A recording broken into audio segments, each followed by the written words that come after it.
Good morning student. Wave optics ની જે આપણે શરૂઆત કરી, પહેલો જે લેક્ચર હતો એની અંદર આપણે ઇન્ટ્રોડક્શન ની રજૂઆત કરી. ન્યૂટન ની જે કણ થિયરી છે, ટૂંકમાં જે કણવાદ અનુસાર એણે જે રજૂઆત કરેલી છે એ આપણે ધ્યાનમાં લીધી.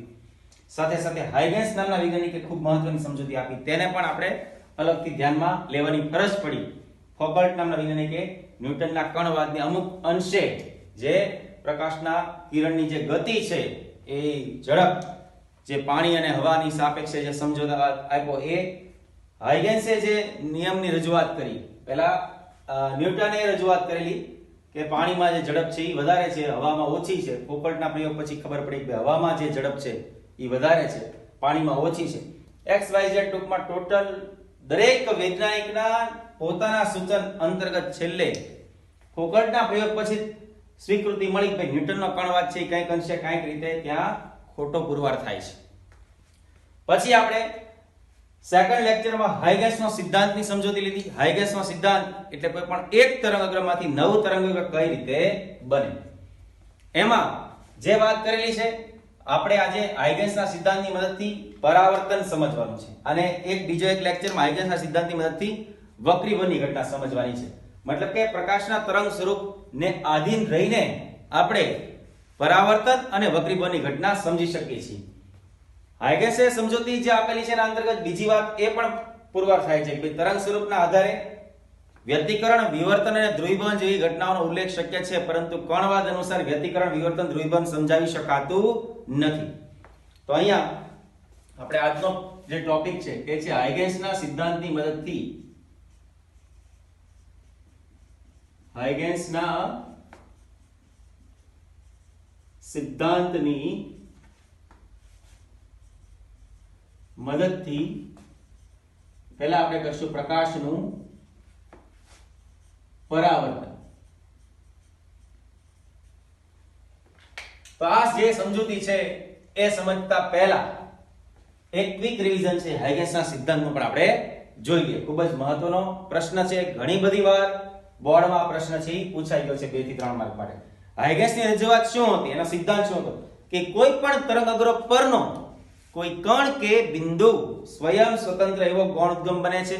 એકવાર તરંગઅગ્ર ઉપર એક તરંગઅગ્ર બને, એ તરંગઅગ્ર ઉપર જેટલા જ કણો છે એ દરેક કણો ત્યાર પછીના તરંગ માટે પોતે ગૌણોદ્ગમ બનશે. ગૌણોદ્ગમ બન્યા પછી પોતાનામાંથી નવા ગોળાકાર તરંગોનું ઉત્સર્જન કરશે, અને આ સૂક્ષ્મ સમયની અંદર જે કાંઈ સમય લીધો છે એ સમય અને એ વેગનો ગુણાકાર કરી એટલે એક અંતર મળે. એ ત્રિજ્યાના ગોળા દોરવા પડે, ગોળાને અંતે એને પરિસ્પષ્ટ પૃષ્ઠની કલ્પના કરો એટલે તમને એક નવઅચી તરંગઅગ્ર મળે છે. જેમ કે આ એક મૂળભૂત ઉદ્ગમ છે, એના દ્વારા ઉત્પન્ન થયેલું પહેલું તરંગઅગ્ર XY જે પહેલું તરંગઅગ્ર છે, એની ઉપર ઘણા બધા બિંદુઓ છે, પણ આપણે સરળતા ખાતર ધારો કે અત્યારે 3 જ દર્શાવી, 1 2 3 1 2 3. તો આ ત્રણેય જે છે કણો એ પોતે ગૌણોદ્ગમ બન્યા.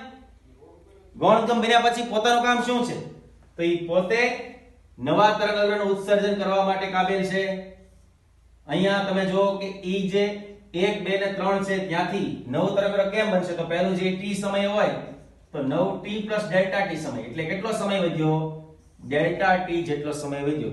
ધારો કે આ તરંગની ઝડપ v હોય તો v * ડેલ્ટા t જેટલું અંતર જે થઈ ગયું, એ અંતર જે છે એ ત્રિજ્યાના ગોળા દોરવાના છે. આ અંતર બની ગયું. અને તમે ગોળાની ચાપ મારો એટલે ઈ ચાપ મારો ત્યારે કંઈક ને કંઈક રીતે, ધારો કે ફ્રન્ટ સાઈડે જો વાત કરીએ આપણે, તો આ ફ્રન્ટ સાઈડ વાત કરીએ છીએ ત્યારે આ રીતની એક ચાપ રજૂ થાય છે, એને પરિસ્પર્શતું પૃષ્ઠ એટલે આ રીતે એક નવા તરંગઅગ્રનું સ્થાન ને સ્વરૂપ મળે છે જે t + ડેલ્ટા t સમયે મળશે. તો આમ આ હાઇગેન્સના સિદ્ધાંતની સમજૂતી આપણે મેળવેલી છે. ફરીથી જ્યારે હું હાઇગેન્સના સિદ્ધાંતની મદદથી પ્રકાશનું વક્રીભવન સમજાવીશ ત્યારે પણ એકવાર 2 મિનિટ માટે હાઇગેન્સના સિદ્ધાંતનું આપણે રિવિઝન કરશું. હવે આપણો મૂળભૂત હાલનો ટોપિક છે હાઇગેન્સના સિદ્ધાંતની મદદથી પ્રકાશનું પરાવર્તન. પરાવર્તનની જે સમજૂતી છે એ સમજૂતી મેળવવાની છે, અને સમતલ સપાટી માટે પરાવર્તનના નિયમોમાં આપાત કોણ અને પરાવર્તન કોણ સમાન છે. તો આવી કંઈક જે થિયરી આપણે પહેલા મેળવેલી એ થિયરીને ફરીથી આપણે અહીંયા સાબિત કરવાનું છે. અહીંયા હાઇગેન્સના સિદ્ધાંતની મદદથી પ્રકાશનું પરાવર્તન માટે સૌથી પહેલા પરાવર્તન કરવાનું છે, એટલે સપાટી પરાવર્તક છે. એક જ માધ્યમમાં ઘટના બને છે. આપણે પણ પહેલા 10મા ચેપ્ટરમાં વાત કરેલી. 10મું ચેપ્ટર જે વેવ ઓપ્ટિક્સ એની પહેલાનું ચેપ્ટર જે રે ઓપ્ટિક્સ છે, બરાબર. વેવ પહેલા રે ઓપ્ટિક્સ એમાં આપણે વાત કરેલી કે પરાવર્તનની ઘટના માટે એક માધ્યમ છે, જ્યારે વક્રીભવનની ઘટના માટે બીજું માધ્યમ છે. બીજું માધ્યમ આવે ત્યારે વક્રીભવનની ઘટના છે અહીંયા જોવા મળતી હોય છે. તો આ પરાવર્તનની ઘટના સમજીએ. સૌથી પહેલા આકૃતિ આપણે દોરશું. એક પરાવર્તક સપાટી AB ધ્યાનમાં લ્યો. સ્ટેપ બાય સ્ટેપ જોતા જજો. આકૃતિ ઉપરથી લગભગ મોટા ભાગના પ્રશ્નોનો જે હેતુ છે આપણે સિદ્ધ થઈ જવાનો છે. એક પરાવર્તક સપાટી AB ધ્યાનમાં લ્યો. તો AB જે છે પરાવર્તક સપાટી છે. પરાવર્તક સપાટી માટે અહીંયા હું કંઈક રીત છે આવા ક્રોસિંગ કરી દઉં છું. આ કેવી સપાટી છે? પરાવર્તક સપાટી. લખવાની જરૂર છે નહીં, પણ છતાં તમે જો પરાવર્તક સપાટી AB ધ્યાનમાં લ્યો. સ્ટેપ 1. હવે આ પરાવર્તક સપાટી ઉપર એક તરંગઅગ્ર છે ઈ આવે છે, મતલબ દાખલ થાય છે, આપાત થાય છે. PQ તરંગઅગ્ર છે. તો આ PQ તરંગઅગ્ર છે t બરાબર 0 સમયે PQ તરંગઅગ્ર ક્યારે? તો અહીંયા લખો t બરાબર 0 સમયે આપાત થાય છે. રાઈટ? તો અહીંયા સ્ટેપ 1 એક પરાવર્તક સપાટી AB ધ્યાનમાં લ્યો. સ્ટેપ 2 આ સપાટી પર એક તરંગઅગ્ર PQ એ t બરાબર 0 સમયે આપાત થાય છે. હવે PQ જે તરંગઅગ્ર સપાટી AB પર આપાત થયું એ તરંગઅગ્ર પરનું સૌથી પહેલા કયું બિંદુ છે AB ના સંપર્કમાં આવશે? તો ડેફિનેટલી તમારો જવાબ શું હશે? P. રાઈટ? તો આ જે P બિંદુ છે એ સૌથી પહેલા સપાટી AB ના સંપર્કમાં આવ્યું. તમને વાત હાઇગેન્સના સિદ્ધાંત અનુસાર આપણે કરેલી છે, અને અહીંયા પણ શું લખ્યું છે? હાઇગેન્સના સિદ્ધાંતની મદદથી, મતલબ કે એક તરંગઅગ્ર પરનો દરેક કણ વારાફરતી ગૌણ ઉદ્ગમ બનશે ને પોતાનામાંથી નવા ગોળાકાર તરંગોનું ઉત્સર્જન કરશે. તો સૌથી પહેલા અહીંયા P જે છે P પોતે ગૌણ ઉદ્ગમ બનશે અને પોતાનામાંથી નવો ગોળાકાર તરંગ અગ્રની રજૂઆત કરશે, મતલબ નવો તરંગ ગોળાકાર તરંગ બનાવશે. તો P જે છે આપણે AB સપાટી છે થોડી વધારે ખસેડી દઈએ આ બાજુ.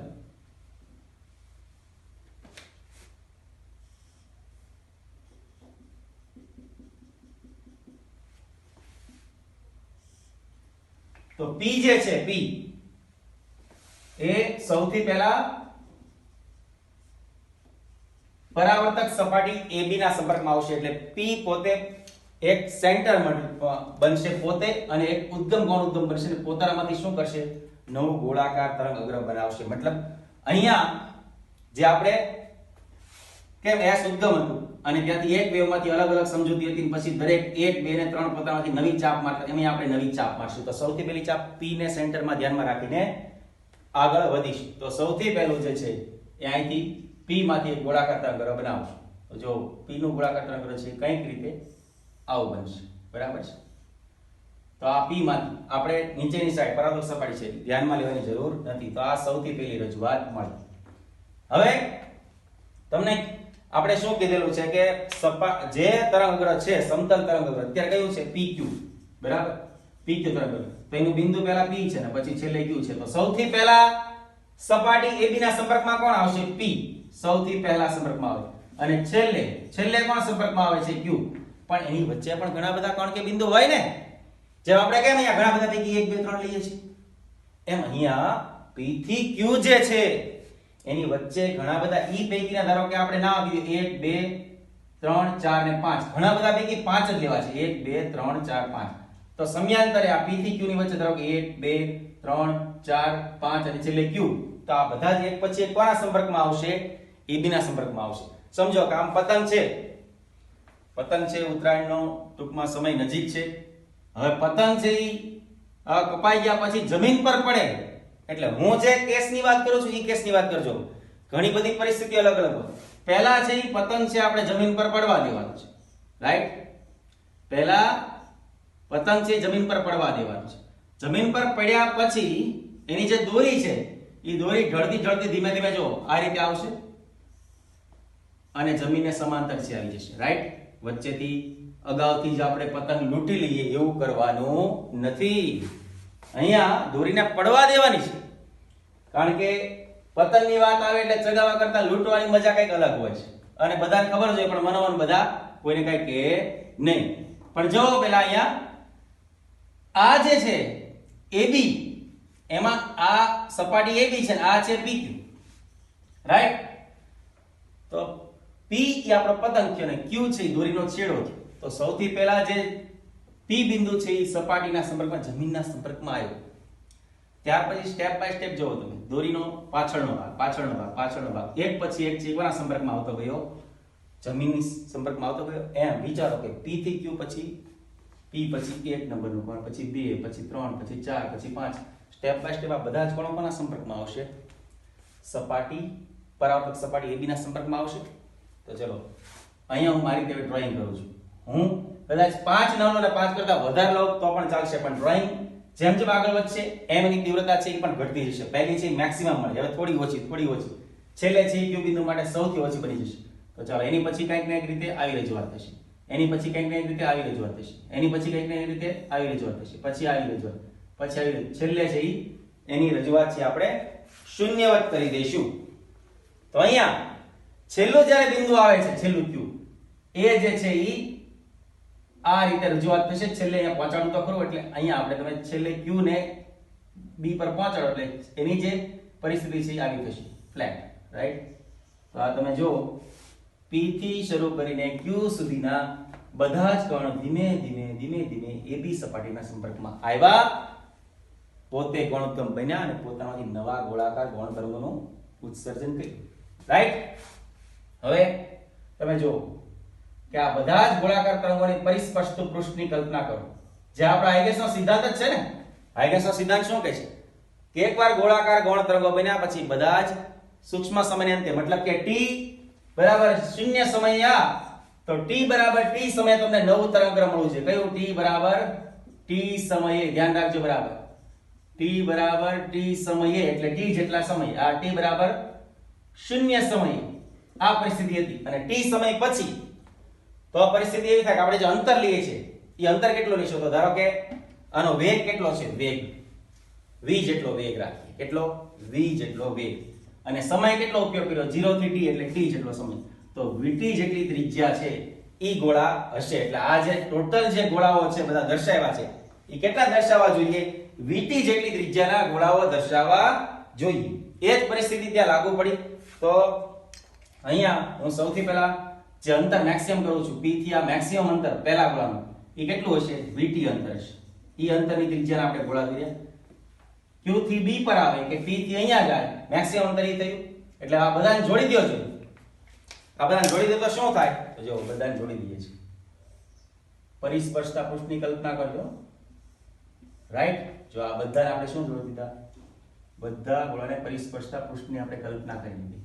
તો તમને આવી કઈક રજૂઆત મળે છે. એનું નામ આપણે આપી દઈએ. આ તો ક્યાં સુધીનું છે? B સુધીનું છે ને. તો એ નામ આપી દઈએ PQ SR. ચલો SR. T વાળો ભાગ છે ક્યાં જોઈન્ટ થશે? S પાસે. એની નિશાની કેવી આવશે? આ રીતે અપ સાઈડ. અને Q વાળો ભાગ ક્યાં? R. એની નિશાની ડાઉન સાઈડ, રાઈટ? એટલે આમ જતું સ્ટેપ બાય સ્ટેપ બધું સપાટી AB ના સંપર્કમાં આવ્યું એટલે અહીંથી ગોળાકાર તરંગો બન્યા. છેલ્લે Q આવ્યું ત્યારે એની જે ટોટલ જે તીવ્રતા હતી વિરામ પામી. અને આમ જો તો આ અંતર કેટલું છે? તો કે v જેટલો વેગ અને t જેટલા સમયે નવું તરંગક્રમ બન્યું એટલે vt જેટલું અંતર થયું. તો ડેફિનેટલી Q થી R પણ અંતર કેટલું થાય? vt જેટલું અંતર થાય. કારણ હાલમાં માધ્યમ એક જ છે. આ બે માધ્યમ હોત તો ઉપર માધ્યમ અલગ હોય, નીચે માધ્યમ અલગ, તો વાત જુદી કરવી પડે કે ઉપરના માધ્યમમાં વેગ v1, નીચેના માધ્યમમાં વેગ v2. પરંતુ એ ઘટના તો શેમાં આપણે લેવી પડશે? એના માટે આપણે જે સમજૂતી છે આની પછીનો જે ક્વેશ્ચન છે, હાઇગેન્સના સિદ્ધાંતની મદદથી પ્રકાશનું વક્રીભવન.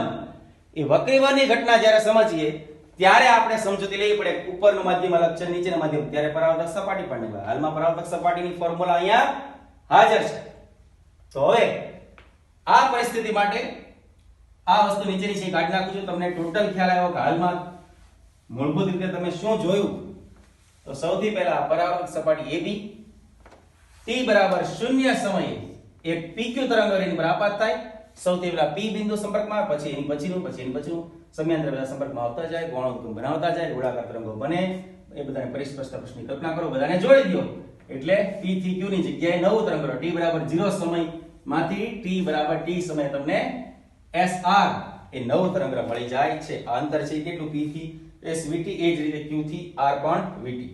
હવે PQ છે ને એ આપાત તરંગરજ છે, તો એને AB સપાટી સાથે સંપર્કમાં બનાવેલો જે ખૂણો છે આપાત પણ થાય કે નહીં આય, રાઈટ? જોજો ખાસ, PQ આપાત તરંગરજ છે અને આ પરાવર્તક તરંગરજ થઈ ગયું. તો જેમ PQ તરંગરજ એ સપાટી AB ના સંપર્કમાં એ આપાત તરંગરજ થયું, એટલે ત્યાં જેમ આપણે I ની સમજૂતી આપી એમ તમે પહેલી બાજુ જુઓ કે SR છે પરાવર્તક પરિસ્થિતિની રજૂઆત મળી. ત્યાંથી AB સપાટી પર એનું પરાવર્તન થાય છે, એની તરંગરજ જે નવું બને છે ત્યાં છે તમારે એનું પરાવર્તન કોણ તરીકે અહીંયા રાખશું આપણે R. તો ખાસ ધ્યાનથી ફરીથી એકવાર જો આપાત તરંગરજ PQ સપાટી AB ના સંપર્કમાં આવે ત્યારે P બિંદુ પાસે AB સપાટી પર જે આપાત કોણ I રચાય છે, અલગથી હું તમને અહીંયા લખી આપું છું આપાત કોણ, અને SR જે પરાવર્તક તરંગરજ તરીકેની રજૂઆત જે છે એ જે R બિંદુ જે છે એ AB સપાટી પાસે જે પરાવર્તક કોણની રજૂઆત કરે છે, જેમ PQ છે AB સાથે આપાત કોણ, તો SR છે પરાવર્તન કોણ, તો અહીંયા R જેને પણ આપણે ફરીથી થોડું અલગ હાઇલાઇટ થાય એટલે આ રીતે લખી દઉં છું. બરાબર? તો હવે આપણો જે મૂળભૂત સિદ્ધાંતની મદદથી જે કામ કરવાનું છે પ્રકાશનું પરાવર્તન, એ ઘટના સમજીએ. આપણે અગાઉ પણ નિયમો સમજૂતીમાં લીધેલા છે કે આપાત કોણ પરાવર્તન કોણ સમાન જે છે અને એની નિયમ શૈલી છે જે એ પ્રમાણે આગળ વધે છે. તો અહીંયા કઈ રીતે એ વસ્તુ શક્ય બને છે? તો ખાસ હવે આપણે આપણી પાસે જે પરિસ્થિતિ છે એના બે ત્રિકોણ તમારી સામે જોઈ લો. ત્રિકોણ PSR, રાઈટ? ત્રિકોણ PSR. બીજો ત્રિકોણ PQR, રાઈટ છે? તો બીજો ત્રિકોણ છે PQR. સૌથી પહેલા બંને ત્રિકોણ અંતર્ગત જે બંને બાજુ કે P થી Q t બરાબર 0 સમય અને t બરાબર t સમય s પાસે, એટલે જે બંને Q થી R તરફ અને P થી S તરફ, એટલે બંને બાજુ જે એંગલ બને છે S અને Q નું, એ બને છે 90 ડિગ્રી. તો સૌથી પહેલા આપણે લખશું કે અહીંયા જે PSR નો ખૂણો S અને PQR નો ખૂણો Q એ એક સમાન મૂલ્યના છે, જેની વેલ્યુ છે 90 ડિગ્રી, મતલબ સમાન વેલ્યુના છે. આપણે આગળ વધીએ ત્યારે S અને Q ઈ બંને માટેના જે ખૂણાની સમજૂતીથી ઇક્વલાઇઝ કરી. ત્યાર પછી બીજી વસ્તુ તમને જોવા મળે છે, જો PSR માં PS જો PS એક જ માધ્યમ હતું, વેગ v t સમયે અહીંથી પણ આમ નીચે જાય, એક જ માધ્યમ t સમયે અહીંથી, તો PQR માં તમે QR જો એ પણ vt, તો બંને અંતર તમને મળે છે જે આપણે અંતર અહીંયા સમજાવેલું. તો અહીંયા તમે જુઓ ખૂણો PSR માં જે PS છે PS અને PQR માં જે QR છે એ પણ સમાન છે, જેની વેલ્યુ છે vt થાય છે, જે અંતર છે. તો ફાઇનલી આપણે આપણા જવાબની એકદમ નજીક છે, ત્યાં આપણે પહોંચે છે ત્યારે ફાઇનલી શું લખી શકીએ કે PSR ધ્યાનથી જોજો અને PQR આ બંને પરિસ્થિતિમાં S અને Q સમાન છે, બંને બાજુ, બે બાજુ PS અને QR સમાન છે. તો આ PQR નો ખૂણો P અને PSR નો ખૂણો R પણ સમાન થાય, એટલે લખી શકીએ ખૂણો P ને કેમ લખ્યું QPR, અથવા PSR માટે છે ને PSR માટે અને એક છે PQR માટે. તો એકમાં P અને એકમાં R એ સમાન થાય, તો અહીંયા લખી શકીએ કે જનરલી તમે લખો, ધારો કે ખૂણો P બરાબર ખૂણો R. તો P પાસે કયો ખૂણો રચાય છે? P પાસે આપાત કોણ, R પાસે પરાવર્તન કોણ, રાઈટ? તો છેલ્લે આપણે લખશું કે P પાસે જે બનતો ખૂણો આપાત કોણ R અને R પાસે બનતો ખૂણો પરાવર્તન કોણ R. આથી સાબિત થાય છે કે આપાત કોણ બરાબર પરાવર્તન કોણ. એટલે જ આપણે હાઇગેન્સના સિદ્ધાંતની મદદથી પ્રકાશના પરાવર્તનનો જે નિયમ છે એ સાબિત કરી ચૂક્યા આ રીતે. તો ખાસ ધ્યાન રાખજો. આ જ રીતે બીજો પણ પ્રશ્ન મારે સમજાવવાનો છે, એ છે હાઇગેન્સના સિદ્ધાંતની મદદથી પ્રકાશનું જે છે એ વક્રીભવન જે છે.